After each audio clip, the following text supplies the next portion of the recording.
MP তো বানাইছেন তো, এখন তো দুর্নীতি করার চান্স আমার কাছে আরো কম না বেশি? আমার বয়স এখন 46 বা 47 বছর, এখনো আমাকে আপনাদের পাহারা দিতে হবে, কারণ এখন তো আল্লাহ তাআলা বহু কিছুর মালিক বানাইছে। এখন তো দুর্নীতি করার চান্স আমার কাছে আরো কম না বেশি? এখন আপনাদের পাহারাদারিটা আরো বেশি করতে হবে, এখন আমার প্রতি যত্নটা আরো বেশি নিতে হবে। আপনারা শুধু একজন এমপি চাইয়েন না, আপনারা এবার একজন সেবক চান, একজন খাদেম চান। এমপি তো বানাইছেন তো, 45 বছর আমরা এমপি বানাইছি না? আমি নিজেই তো এখানে মিছিল করছি, এই রাস্তায়, এই বাজারে করছি, আমাদের ভাইদের সাথে করছি, অন্য অন্য লোকের সাথে করছি।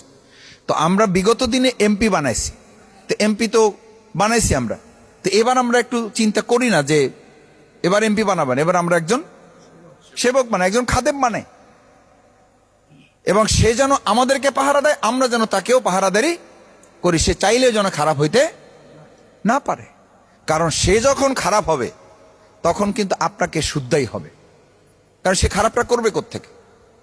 আমাদের ব্যক্তিগতভাবে একটা জিনিস সবসময় ভাবতে হবে, আমি ব্যবসা করি, চাকরি করি, রাজনীতি করি, কোন দল করি, কাকে পছন্দ করি, এই কোনো কিছুতে আমার কোনো কিছু হবে না। আমার মূল কাজ হলো আমি কি আমল করতেছি, আমার কাজটা কি। আমার কাজটা যদি ভালো হয় তাহলে আল্লাহ সুবহানাহু ওয়া তাআলা এই ভালো কাজের বিনিময়ে আমাকে দুনিয়াতেও সম্মানিত করবেন, পরকালেও আমাকে জান্নাতে দিবেন। আমার তো জান্নাত দরকার,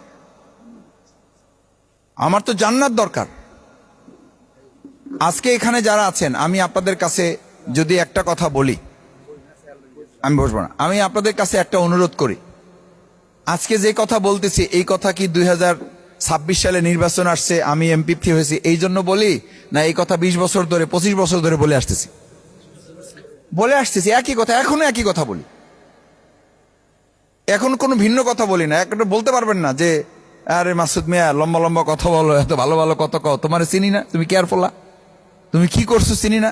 যা করছি আপনাদের সামনে করছি, আমার সমস্ত কিছু আপনাদের সামনে, আমার বাবা মা না যা জানে তাও আপনারা জানেন।